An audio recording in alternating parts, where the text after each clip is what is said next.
Hello, everyone. Welcome to another session of the IKEA Foundation Week. My name is Shahab. I'm from the SELCO Foundation, and I am in Bangalore in the south of India. I'm really happy to present today's session to you. Um, I would like to first tell you all about what SELCO and IKEA are working together on. What is the problem that we are all working together on? And that's where energy access really comes in. Um, can we have the slides come up, please? Thank you so much. Energy access is a topic that Selco and IKEA have been together working on for the past many years and will continue to work on. But what is the energy access challenge? Do we all know what energy really means to millions of people that are there around the world? And are we able to relate to it? And to start that off, I'd like to give you a really small example, taking an example of something that's really important in our regular lives, which is food. And how does energy access relate to different aspects of the food that we eat? We use energy to cook the food that we eat. All the ingredients that we get are processed in a way that we are able to cook it, and energy is used to process that in the first place. All of those ingredients that we get are grown on farms, and agriculture in itself requires a lot of energy. There are many other ways in which energy is important. Energy is important for providing good quality education, for digital education, something that's really important in the kind of times that we live in. We won't be able to have this call without access to energy. And to and to explore this topic further, we've brought in some colleagues from the IKEA Foundation who would be able to tell us a little bit about this. But before we go in, just to tell you about the extent of the problem that we're dealing with, there are about 1 billion people in the world that still live without electricity. And what the real problem is that electricity and energy are synonymous with poverty. 95% of the people that live without electricity live in Asia or live in sub-Saharan Africa, which are one of the most poorest communities in the world. And energy access is really important to all of them for the development of their lives. That's where SELCO Foundation really comes in. How do we provide this energy and not only provide the access to energy, but also provide the way in which this energy can be utilized? What are the kind of machines that we need to power through this energy? How do we make this energy accessible? What is the kind of financing that people need? What are the kind of social support systems that people need to maintain these technologies and to get access to energy? And all of these things together is what SELCO Foundation is trying to figure out and enable for a large number of people around the world, in India and in Africa. And IKEA Foundation helps us to do that. And we're not just talking about any energy, we're talking about renewable energy. And renewable energy democratizes access to a lot of people who wouldn't have been able to access energy. And moreover, it is also climate resilient. It safeguards the future and makes our developmental activities proof of climate change. On that note, I would like to bring in two of my colleagues from the IKEA Foundation who have been instrumental, from IKEA, who have been instrumental in helping us articulate this to a large number of colleagues in IKEA, amongst the IKEA co-workers. And I'd like to bring in Lynn Maxwell, who's the Sustainability Business Partner for Circular and Climate Positive Communities, and Craig Moffat, who's the Logistics Manager for IKEA Edinburgh in Scotland. And of course, we also have Craig's little baby with us. And with that, I'd like Lynn and Craig to narrate their stories, their experiences with what energy means to millions of poor people around the world and how they've been able to experience it on their visit to India in 2019. And we can hear from them their stories and learn a little bit more. I would encourage all of you to send questions to all of us, to which we could try to answer any of these questions that come up during the call. But of course, we might not be able to take all of them, so we'd be happy to answer them on email or on online later on. So over to you, Lynn and Craig. Thank you so much for joining us. Good morning, good evening, everybody. Thank you for joining us.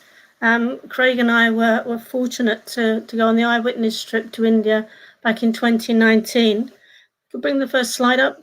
Yeah, so this was the opening slide of the presentation that we used when we went on our road trip around the stores. And we packed in quite a lot in that week, so we haven't been able to cover everything. So we picked out a couple of the places that we visited. So this one was the Narayana Special Ability School. I like the fact that they refer to them as a special ability school as opposed to a special needs school. And the approach of the school was very much that the children all have abilities, and everything that they do is celebrated, however small an achievement it is. The school is a Narayana school. It's in Talura, which is in Kandapura. It was started with just one teacher, which is Prima, who is now the principal, with 4 children. And they now have 30 plus children aged between 5 to 15. The school obviously has been supported by SELCO with solar power, which has allowed them to have digital education program. This has enabled interactive content, which is really key for these children. They shared with us a video that they created of a play that they put on. They also have lighting and they have a solar pump. The school actually started with just one large room, which accommodated all the children together. And again, with the help of SELCO and the trust, they were able to add another floor to the building, and they now have 4 classrooms, which allows the children to be split into classes that fit their capabilities rather than their ages. The school has actually been able to see some of their children go on to mainstream education, which is obviously a great result. But the key thing I think we found with the school was the fact that they allowed the children to develop their own skills.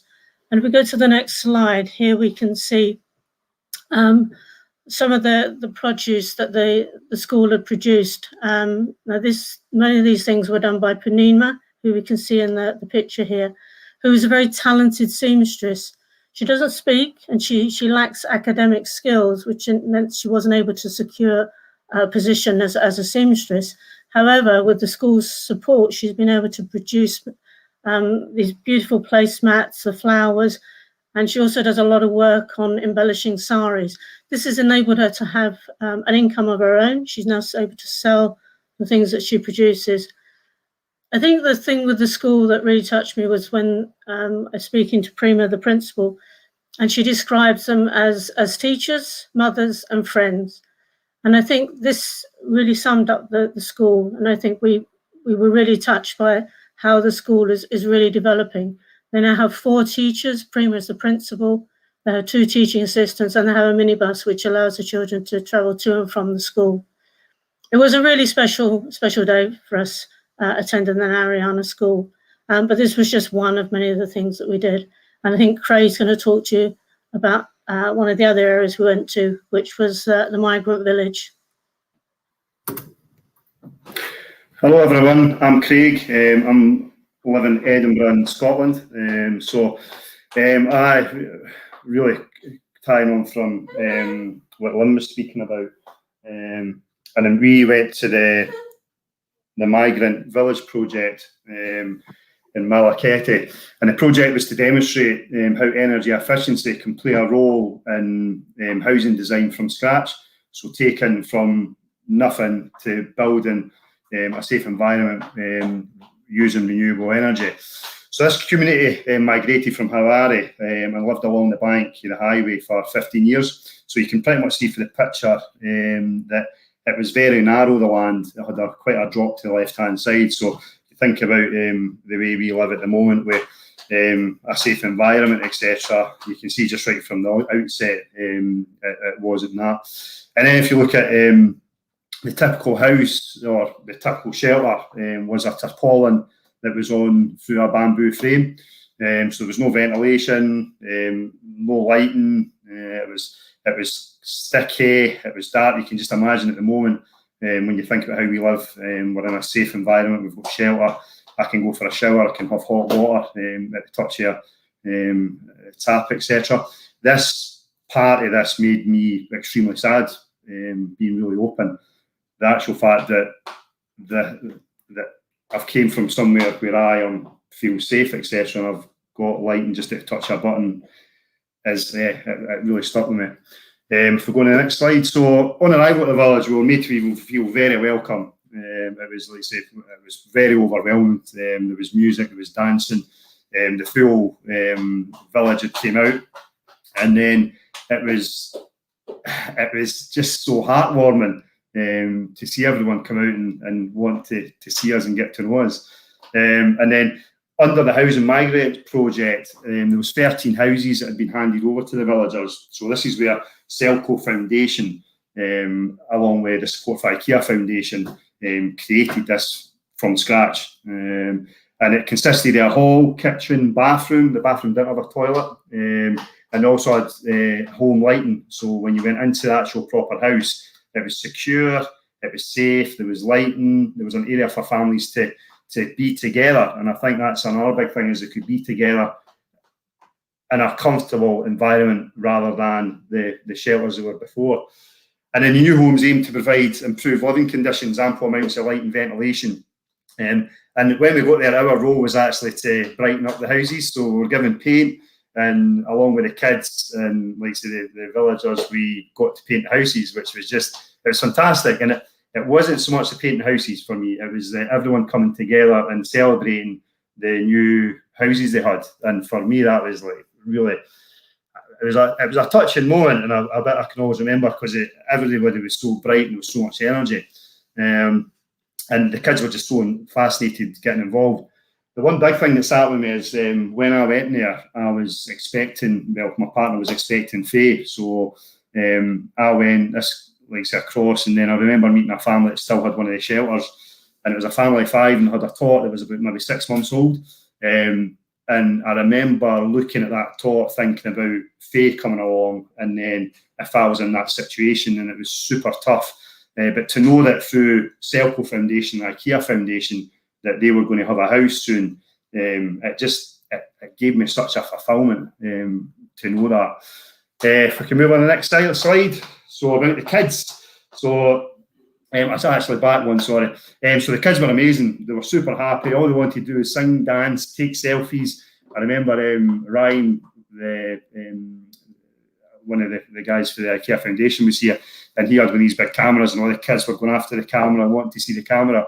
And there was no technology. The kids weren't running about with iPhones, they weren't running about with tabs, they weren't running about with or playing Xboxes. They were very much speaking to each other. They were integrated with each other and spending quality time with each other, like speaking, running, playing. And I think that also had quite an impact on me, because, again, I'm new to fatherhood, and I was very much, I want Faye to be brought up like that. I want Faye to be running outside and playing with others, etc. So yeah, it was great, and they were really proud to share their homes with us, and they're really happy. So again, when we talk about renewable energy, when we think about renewable energy, and a lot of people just think about solar panels and the odd light here and there, this was actually creating a difference for a family to spend time together and feel safe. So yeah, it was. They had very little, but they were so happy. It was good to see. So that's, on to the reflections, I believe. Back to Lynn.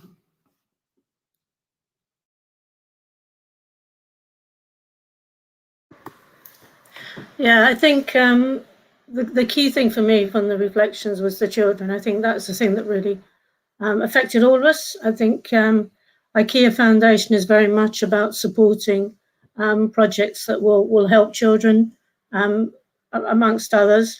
And certainly in all of the places that we went to, children featured very, very strongly. And I think particularly with the school, I think resonated with me. My son is autistic and has attended a special needs school. He goes to a special needs college now. And I think about all the facilities and resources and equipment that he's had access to during his school and education. And then I compare that to the Nariana and what they were working with, and yet they were achieving just as much. And I think, you know, that's a testament to the IKEA Foundation and how they work with these NGOs, and in this case with SELCO.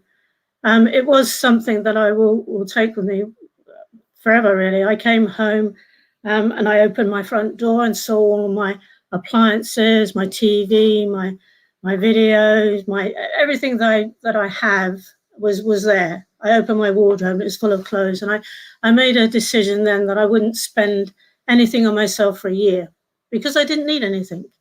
And I stuck to that, and that's the way I think I will continue to approach the way I live. Consumerism is something that we're all guilty of, and it affects people outside of our immediate areas. And going to India and really seeing that really brought that home to me. And then on to my reflection. So I guess for my reflection, I guess actually, first of all, this isn't just any traditional Indian dress. I actually purchased this from, it was a school that enabled young, like say, adults and children to become self-sufficient, to learn craft, etc. So I actually purchased this from a project that SELCO were involved with, where younger children, or adults, would go and learn crafts, and then they could sell the crafts to then become self-sufficient. And for me, that was massive, because SELCO allowed that through it was a solar power sewing machine that created this. And I take for granted that Faye is going to grow up with education. She's going to grow up with a safe environment. And I think the more I look back at it, the biggest impact is knowing that we have lots of areas like this where that isn't a given. And it's how do we all come together to make the change. And then, like I say, from a personal point of view, I do lots of fundraising, but actually it's a very small impact to what SELCO Foundation and IKEA Foundation are doing. So how can everyone create that change? And then for me, it's about the future generations. Seeing what SELCO Foundation and IKEA Foundation were creating together and achieving, that is bringing the future generations forward, and it's given hope, and it definitely inspired me, to the sense of it came at a great time in life for me. So I'm not a spring chicken, I'm 40 years old. Faye's just come along, and it's allowing me to look at how Faye's brought up, and also me to reflect on how do I make people aware to then hopefully create change through others. And then the main reason we went there was to witness the difference that renewable energy made to people's livelihoods, education, housing and communities. And I certainly saw the difference, and that was massive, because before I went, I read about it, you see it on the news, you see it in documentaries, but to physically feel and have the passion and emotion around us was just, I wasn't prepared for that, and it took me months to reflect and to digest when I come back. And then I felt greed as far as the way I live, the way I am with material things. Now do I really need that? Is there a difference I can make through others, like solar lighting in the garden, and then like using the shower less? It's all the little things that make a big difference, and that's definitely what I felt. And then I still bring it back to the children. It was a big impact because of where I am in life at the moment. Yeah, so that's my reflection.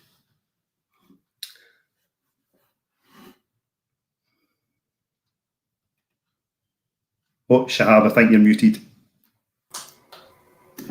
Thank you so much, Lynn and Craig. I think every time I hear these stories, it's heartwarming for me as well.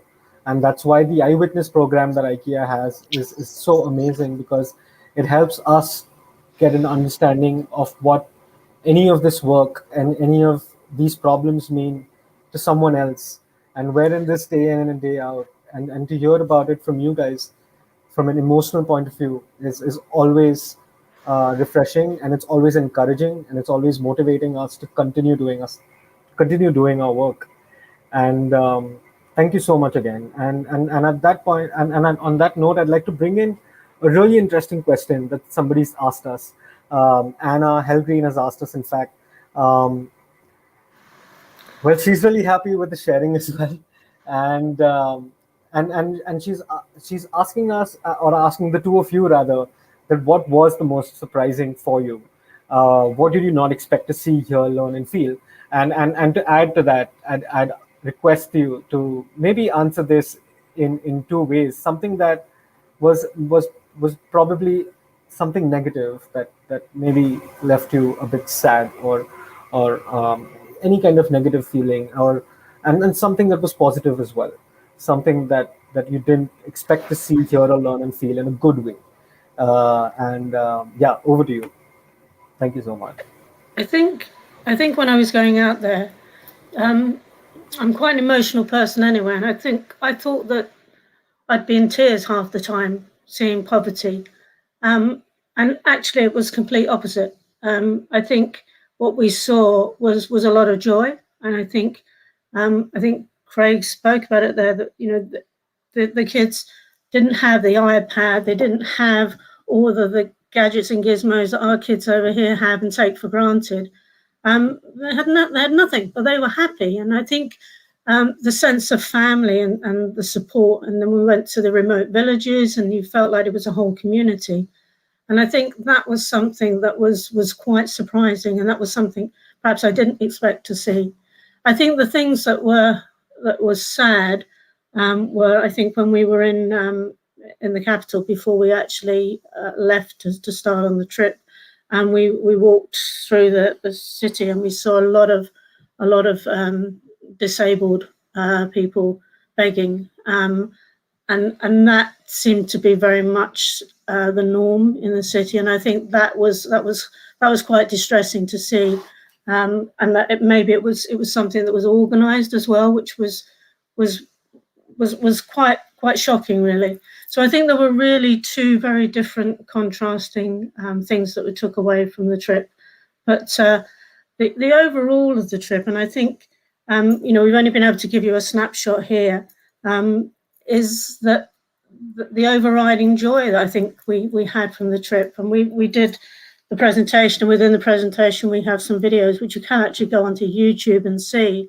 And one of them sort of captures a lot of all the places that we went to, and the other one is more of a sort of a bit of a fun one, and some of the joy and the humour that we experienced and the fun that we had on the trip. So I'd encourage you to maybe go on YouTube and have a look at those. Just type in IKEA IWitness India and they'll come up. And those are the videos that were actually in our presentation. And for those IKEA co-workers who haven't seen the presentation, if you go to the People and Planet Positive Hub on IKEA Inside and type in IWitness India, you can see the presentation. Don't disappear, Craig. This is your turn. He's having a meltdown. I guess for me, the one that hit me the most was the scale of poverty. I think when you see it on TV, you see the documentary, you see it's almost like, although it's talking in scale, you don't really understand that. And I think throughout the trip, from when we first arrived, what Lynn was talking about, I found that difficult, and I found that really difficult because I tend to empathise a lot. So from the scale of the poverty was definitely the saggest thing, and I found myself getting angry a bit with how could this happen in this time, in this era of where we are in the world. And I guess from that point, that was an overriding thing that I felt, and I wasn't ready for that. And it's like Lynn said, it didn't hit me until I come back. The most positive thing was the hope that people had. I think when we visited the places where SELCO Foundation had been involved with the projects and creating and it's a sustainable change. It's not just to come and do change and then walk away. It's a sustainable change, and that for me it was taking it back to where I got service a house with batteries, and it was such a small thing I felt for me to do, but actually the family were so overjoyed that I took time to go and do that, and I still take it back to it's the way that the families, etc. Like, they might not have a lot, but they came across really happy and content. And I think when I see what SELCO Foundation and IKEA Foundation are doing together, it not only gives them hope, it's giving me hope as well. When I came back, really positive. I mean, I'm so proud to work with IKEA, to know that they're supporting foundations like SELCO. And coming back, I'm so fulfilled within IKEA just to know that I am having an impact on that. And then every co-worker is having an impact. And then from the greater, for the audience that's here, is actually how can we impact that? So I'll say, like, alongside Lynn, like, look at the presentation. If anybody wants any more information, contact us. And like I say, we will definitely support with anything that we can. So yeah, very impactful, once in a lifetime. Thank you so much, Lynn and Craig, both of you, for sharing those thoughts. Just before we close today, I'd like to bring all of our attention to a problem that we're facing today, which is the pandemic. And it's been a year already, and we know that the effects of this are going to be really long term. And I'd like to go back to a point that Craig mentioned already, is that what we need is sustainable change that can help communities fight situations like this pandemic, and to help everyone understand the gravity of that. I'd just like to pull up a few pictures that might help understand this. I mean, we know that during the pandemic, access to healthcare is something that is so important, and energy is critical to be able to provide good healthcare. We won't have oxygen generators and systems working without electricity.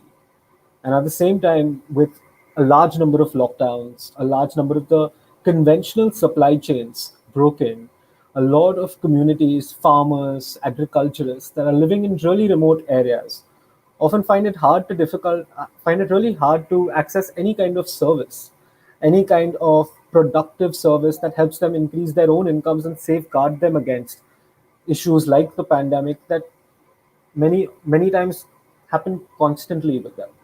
What are the kind of solutions that can be enabled by energy that can help farmers last through not just the pandemic, but through many other shocks that they have to face year on year? And similarly, one of the biggest problems that we've seen during the pandemic is education. In India, for example, schools have been shut for nearly a year and a half now. And a lot of children have lost precious years for education. And we need to find solutions now that help fight this. Energy access is only an enabler, but it can help the situation. And we're always looking for new solutions and innovations. So please do write to us, get in touch with us. These are some of the things that we've already been working on. On the top left, you see a small vehicle. It helps go to remote areas and help get COVID tests carried out where people are not able to access health centers. We've also been able to build hospitals where people haven't had hospitals before in a really quick time in response to the pandemic. We've also been able to set up small systems that help farmers store their produce so that it doesn't get spoiled during the pandemic or at any other point in time. And we use cold storage for something like that.